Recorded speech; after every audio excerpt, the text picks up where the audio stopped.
Ang aking telepono ay nagliwanag ng 12:07 ng madaling araw. Ang asul na ilaw ay humihiwa sa aking kisame sa mga anggulo. Isang bagong email mula sa isang estranghero, nilagdaan ng isang kulay. Mula kay Blue. Paksa, Creek Secrets. Minsan, pakiramdam ko nasa entablado ako kung saan natutunan ng lahat ang kanilang linya at nakalimutan ko ang akin. 3 beses ko itong binasa at naramdaman ko ang pagbukas ng aking dibdib tulad ng isang bintana. Hindi ako agad sumagot. Nakahiga ako doon, nakatitig sa kumukurap na cursor sa aking isipan. Ang salitang closet ay nakabitin sa itaas ng aking kama tulad ng isang mobile na ako lang ang makakakita. Sumulat ako. Mula kay Simon, hindi ang tunay na pangalan. Paksa, Creek Secrets. Pareho, at sigurado akong lubos akong absent sa rehearsal. Ipinadala. Nagdilim ang screen.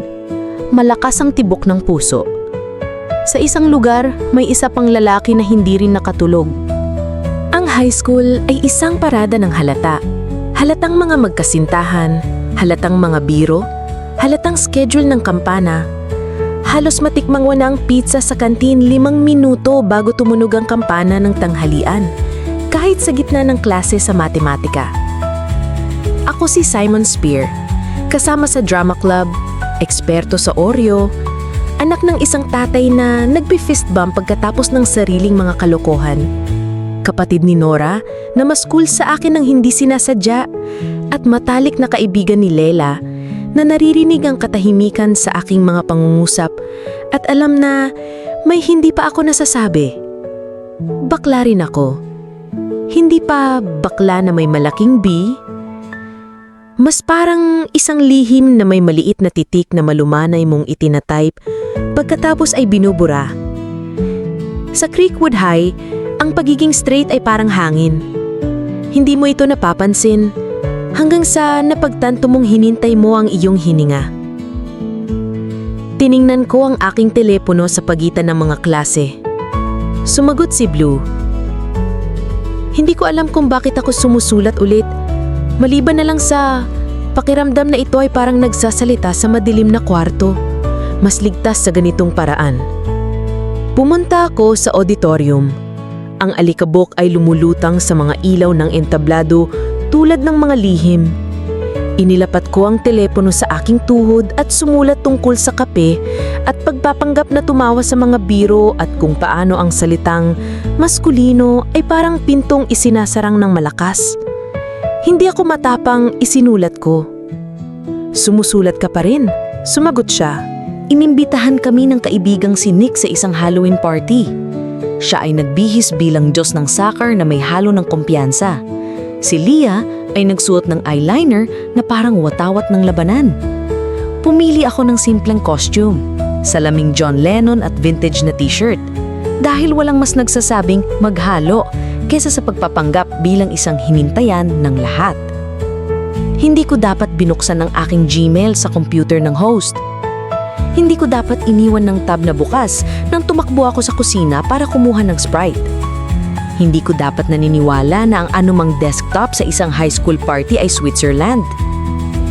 Pagbalik ko, nandoon si Martin Addison. Maingay, masigasig, allergic sa pagbabasa ng mga kwarto. Nakatayo sa harap ng screen, malaki ang mga mata sa aking inbox. Isinara niya ang tab na parang ginagawa niya ako ng pabor. Pakiramdam ko ay umikot ang mundo. Ikaw, sumusulat kay Creek Secrets, Blue? Tanong niya. Sobrang intense. Sabi ko, pribado yan. At hindi ko nakilala ang sarili kong boses. Lumunok siya. Tama, at okay lang tayo. Pero gusto ko talaga si Abby. Si Abby Suso ay lumipat mula DC na may perpektong mga kulot at ngiti na parang maaari ka mag-surf dito. Baka naman makatulong ka. Tulong? Isang maliit na salitang may binabyasang ngipin. Sabi ko okay dahil lang takot ay nagbihis bilang kabutihan at lagi akong magalang sa mga halimaw. Ang blackmail ay parang masamang ilaw. Lahat ay mukhang mali. Sinimulan kong ayusin ang mga sitwasyong sosyal kung saan maaring mag-usap sina Abby at Martin habang nagpapanggap akong hindi napapansin ang paghingi ng paumanhin sa aking sariling refleksyon. Si Blue at ako ay nagpatuloy sa pagsusulat. Gustong-gusto niya ang Dracula ni Bram Stoker dahil sa mga liham. Sinabi ko sa kanya na ang paborito kong parte ng Pietro ay kapag namamatay ang mga ilaw bago ang unang cue at lahat kayo ay nakasuspindi doon ng magkasama, naghihintay. Paano kung hindi tayo kailanman lumabas? Isinulat ko. Paano kung lumabas tayo? Sumulat si Blue. Paano kung kaya natin? Minsan, siya ay sumulat ng maliliit na detalye. Gusto niya ang Oreo na hinati. Siya ay tumatakbo sa track. Nakaupo siya malapit sa mga bintana sa tanghalian. Ang aming cafeteria ay may libu-libong bintana. Ang Creekwood ay isang aquarium. Lahat ay isda na nagpapanggap na hindi nakikita ang kanilang sariling refleksyon. Sinimulan kong maging detective. Nag-scroll sa mga mental na file. Naisip ko si Cal mula sa school paper. Maingat na mga kamay at strap ng camera. Si Bram mula sa soccer, tahimik at mabait, ngiti na parang malambot na lihim. Bawat lalaki na tumingin sa sahig kapag may nagsabi ng no homo. Gusto ko siyang makilala tulad ng pagnanais mong makita ang mukha ng taong kumakanta sa likod ng kortina. Ang aking mga magulang ay nag-host ng mga team night para sa lahat. Trivia Tuesdays, Chili Cook-Off Saturdays, pag-usapan natin ang ating damdamin Sundays. Sila ay sobrang sumusuporta. Halos maging nakakatawa ito kung hindi lamang nagiging semento ang salitang bakla sa aking bibig tuwing binibiro ng aking tatay ang sino man sa TV dahil sa pagsusuot ng masikip na jeans. Tahimik ka, sabi ni Ma'am habang inaabot sa akin ng mangkok ng salad. Practice, sabi ko. Para saan? Para maging misteryoso. Suminghot si Nora. Kasing misteryoso ka ng kutsara. Pagkatapos ng hapunan, nagtago ako sa aking kwarto. Nagsusulat. Parang ang pagsasabi nito ay, gagawin itong mas totoo? Isinulat ko. Si Blue, totoo na ito. Pero oo. Sinabi niya sa akin na may playlist siya na puro malalambot na kanta para sa malalambot na lalaki. Sinabi ko sa kanya na kumakanta ako sa kotse kapag ako lang, malakas na sapat para takutin ng manibela. Hindi kami nagbanggit ng mga pangalan. Sinabi namin ang lahat ng iba pa.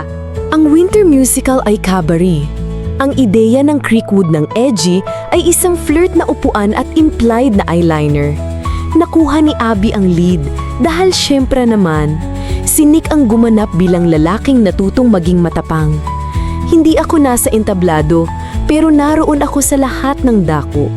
Gumawa ako ng props, gumawa ako ng mga tala, gumawa ako ng anumang nagpapakita sa akin na bahagi ng isang kwento kung saan ang mga tao ay kumakanta ng katotohanan. Humiling si Martin ng mga tips sa pagitan ng mga eksena. Dapat ba akong maging mas alpha? Bulong niya tungkol kay Abby. Magpakatotoo ka, sabi ko, at kumurap siya na parang binigyan ko siya ng direksyon patungo sa Mars. Sa backstage, nahuli kong si Bram na tumitingin sa akin na parang umaasa siyang alam niya ang kanyang wika. Nag-usap kami tungkol sa wala, milkshakes, panahon, tagsibol sa mid-Atlantic na nagpapanggap na hindi taglamig. Pinanood ko ang kanyang mga kamay habang nagsasalita. Ang kanyang tawa ay malumanay tulad ng maingat na pagbubukas ng libro. Sumulat si Blue na hindi pa siya nakahalik kahit kanimo.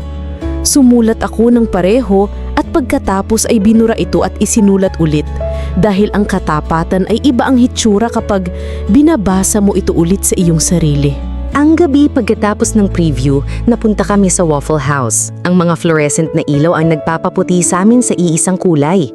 Hinalo ni Leia ang kanyang kape na parang kinagalitan siya nito. Ninakaw ni Abby ang mga hash brown ng lahat na may kagandahan ng pusa. Si Nick ay nag-usap tungkol sa soccer na parang isang tao na dapat naming makilala. Sa paglabas, nakita ko ang isang napkin sa aking bulsa na may tintang tumutulo sa papel. Nakaupo ako 2 mesa ang layo ngayong gabi. Mukha kang masaya. Walang lagda, walang palamuti. Hinawakan ko ito tulad ng isang relikya. Bawat lalaki sa restaurant ay naging suspek. Bawat dibok ng puso, isang clue. Si Bram ay nasa counter, si Cal ay nasa isang booth. Naririnig ko ang boses ni Blue kahit na hindi ko pa ito naririnig. Maingat, medyo kinakabahan, tulad ng pagtapak sa isang nagyayelong lawa. Gusto kong tumakbo pabalik at sumigaw, sino ang naniniwala sa email? Sa halip, inipit ko ang napkin sa aking phone case at nagpanggap na may ordinaryong buhay ako. Ang mga lihim ay hindi natatapon, sila ay sumasabog. Sa isang kuray abo na Martes, nagpost ang Creek Secrets ng aking mga email. Hindi lahat, sapat na. Ang aking pangalan ay na-redact, gayon din ang kay Blue, pero hindi iyon mahalaga. Naunawaan ito ng mga theater kid. May sumingot ng spear, na parang ito'y katunog ng isang panlalait. Ang aking tiyan ay dahan-dahang bumagsak tulad ng elevator. Nahanap ko si Martin sa mga locker. Ang mga kamay ay nagpapakakpak na parang maaari niyang iwasan ng responsibilidad. Hindi ko, I swear, sinabi ko lang sa isang kaibigan at hindi ko narinig ang iba dahil ang aking mga tanga ay abala sa pag-aapoy. Kalaunan, nagpost siya ng ilang apology video kung saan mali ang pagbigkas niya ng contrition. Niyakap ako ni Abby ng mabilis na halos masira ako. Si Nick ay mukhang gustong makipaglaban sa isang tao. Ang mga mata ni Leia ay basa at galit, isang bagyo sa loob ng bote ng salamin. Nag-email ako kay Blue mula sa aking telepono sa ilalim ng mesa. Ako yun. Ibig kong sabihin, akin ang account. Pasensya ka, hindi mo kailangang sumagot. Mga oras. Wala. Tumulog ang kampana at nagsimula ang susunod na klase. At nalaman ko na may mga kampana para sa katapusan ng mundo. At eksaktong katulad ng tunog nila ng bawat iba pang kampana. Kapag na-outed ka, nagiging maingay ang mundo at pagkakapos ay nakakabiglang tahimik. Ang mga tao ay masyadong nagsasalita o hindi ka tinitingnan kahit kailan, na parang ang eye contact ay maaring maging nakakahawa. Kumain ako ng tanghalian sa aking kotse noong araw na iyon. Humihinga sa 4 na bilang tulad ng sinabi ng internet, natitikman ng asin at metal. Sa bahay, ang aking tatay ay natisod sa pagiging seryoso. Nagbibiro ako, sabi niya, basag ang boses. Pasensya ka na, bad. Hindi ko alam. Mahal kita.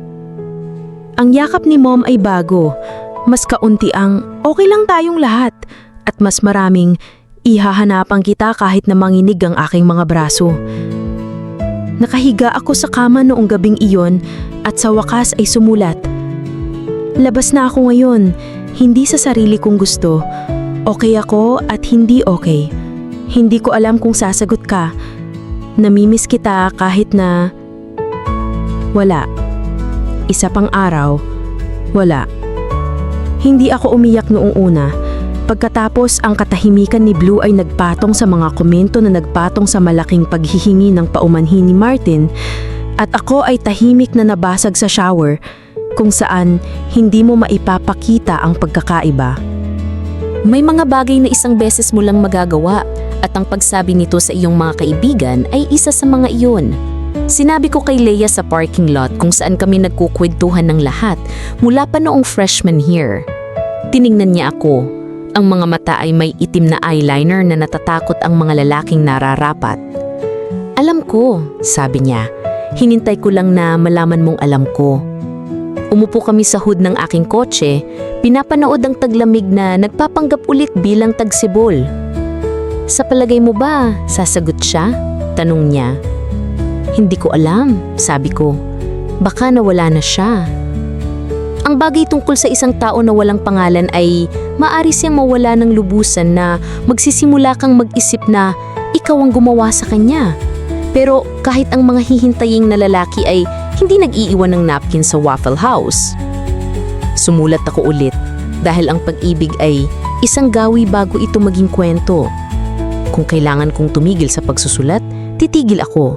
Gusto ko lang na May numero ka sa akin kung sakali. Hindi mo kailangan gamitin. Nakatitig ako sa telepono hanggang sa nagdilim ang screen. Pagkatapos ay natulog na hawak ito na parang talisman laban sa kawalan. Ang Creekwood ay nag-host ng Winter Carnival sa ilalim ng mga ilaw na mukhang nostalgia. Pumunta ako dahil hinatak ako ni Leah at nangako si Abby ng funnel cake. Magkakasama kami tulad ng mga orbiting satellite. Sinubukan kong huwag makitang Ferris wheel bilang isang talinghaga. Sa ring toss, sabi ni Abby, "Ayoko nito, puro aim." Sa hot chocolate stand, sabi ni Leah, "Ito ay tubig na nangangarap maging chocolate." Kami ay tumawa tulad ng mga taong hindi naghihintay ng buzz ng telepono. Pagkatapos, ay nag-buzz ito. Hindi kilalang numero. "Nandito ako. Hanapin mo ako?" B? Ang aking puso ay nawalan ng laman. Nag-text ako pabalik gamit ang mga kamay na nakalimutan ng pagtatype. "Saan?" "Ferris wheel. Dulo ng gabi. Natatakot ako. Gusto ko. Pareho ang totoo." Sinabi ko sa mga babae. Nagkatinginan sila at pagkatapos ay tinignan ako na parang nakikita nila ang isang bersyon ko na may ilaw. "Pumunta ka," sabi ni Leah. Hinawakan ni Abby ang aking kamay ng mahigpit na masarap ang sakit.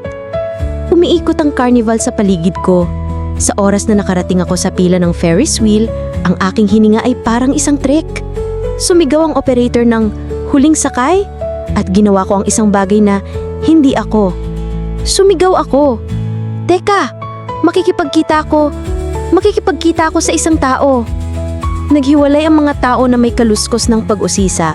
Ang operator ay nag-roll mang kanyang mga mata pero kinawayan ako. Umakyat ako sa isang upuan. Mag-isa, ang metal ay malamig at halata sa ilalim ng aking mga kamay. Umungol ang gulong at itinaas ako sa hangin. Ang Creekwood ay luminiit sa ilalim ng taglamig at pag-aalala. Sa kalagitnaan, isang lalaki ang umakyat sa upuan sa likod ko. Lumingon ako. Tinanggal niya ang kanyang beanie tulad ng isang curtain call. Si Bram! Ngumiti siya, kinakabaan at maganda. "Hi!" Ang aking utak ay gumawa ng slideshow. Napkin ng Waffle House, upuan sa bintana ng cafeteria, tahimik na tawa. Sabi ng aking bibig, "Hi!" Tunad ng isang panalangin hinintay ko. "Gusto ko sanang sabihin sa'yo ng 1,000 beses," sabi niya. Pagkatapos ay nangyari ang lahat at natakot ako.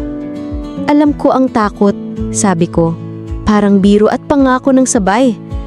Ang gulong ay biglang huminto sa tuktok. Kami ay nakabiting doon, 2 lalaki sa isang lata ng buwan.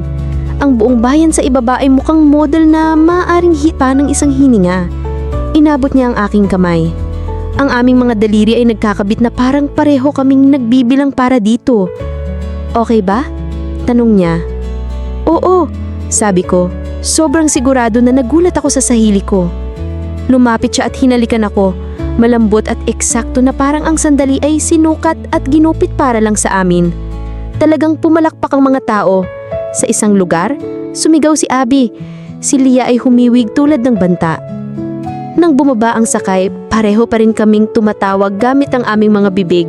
Ang paglabas ay hindi isang pintuan na nilalakad mo minsan. Ito ay umiikot. Ang mga susunod na linggo ay isang collage ng mga una. Unang paghawak ng kamay sa liwanag ng araw. Unang petsa sa kape na mukhang 2 kaibigan at pakiramdam ay isang pagsasabuatan. Unang pagkakataon na hindi masyadong nagsalita ang aking tatay at tinanong lang si Bram tungkol sa kanyang paboritong kupunan. Unang group hang kung saan walang umiwas sa salitang boyfriend. Si Blue ay si Bram. Si Bram ay si Blue. Ang code at ang lalaki ay nagkatugma tulad ng mga konstelasyon na kami lang ang makakapangalan. Kami pa rin ay sumulat, ngayon na may mga mukha ng isa't isa sa bawat pangungusap. "Gusto ko ang tawa mo," nag-text siya habang nasa klase ng Ingles. "Halos iligal yan," sumulat ako pabalik. "Makipagtsita sa akin pagkatapos ng klase," sumulat siya. Ang practice kissing ang tanging homework na iginagalang ko. Natutunan ko ang heograpya ng kanyang balikat. Natutunan niya ang mapa ng aking ngiti. Natutunan namin kung alin mga biro ang dapat itigil at kung paano sabihin ng I'm sorry sa simpleng wika na hindi isang pagtatanhal. Minsan kami ay tahimik at iyon ang pinakamagandang bahagi. Dalawang tao na nagiging tao, walang pagpapanggap. Ang mga paghingi ng paumanhin ay hindi mga time machine. Kinorner ako ni Martin sa vending machine. Basa ang mga mata, natitisod ang mga salita. Nagkamali ako. Talagang nagkamali ako. Oo, sabi ko, nagkamali ka. Pasensya na. Okay. Kumurap siya. Okay. Hindi nito inaayos, pero okay, sabi ko. Gumawa ng mas maayos. Tahimik. Sa mahabang panahon, tumanggo siya na para binigyan ng homework. Inilagay ko ang $1 sa makina at pumili ng Oreo dahil syempre naman. Kalaunan sa rehearsal, hinila ako ni Abby sa isang gilid. Hindi mo kailangan patawarin siya, sabi niya. Alam ko, sabi ko. Pinapractice ko kung sino ang gusto kong maging, hindi kung sino ang nararapat sa kanya. Ngumiti siya na parang isang coach na sa wakas ay nakapasa ang kuponan nang hindi tumitingin sa kanilang mga paa. Proud na proud ako sa iyo, Spire. Ang mga matalik na kaibigan ay may sariling mga coming out. Kami ni Leia ay umupo ulit sa aking hood. Malamig ang mga binti, mainit ang mga puso. Galit ako sa'yo, sabi niya, direkta. Hindi dahil bakla ka, dahil may nakausap ka at hindi ako yon. Pagkatapos ay napagtanto ko, okay lang yun. May karapatan kang magkaroon ng isang ikaw na para lang sa'yo. Pasensya na, sabi ko. Alam ko, sabi niya, at si Bram ay nakakainis na adorable at ayoko nito. Kami ay tumawa at iyon ay nagbasag ng natitirang yelo.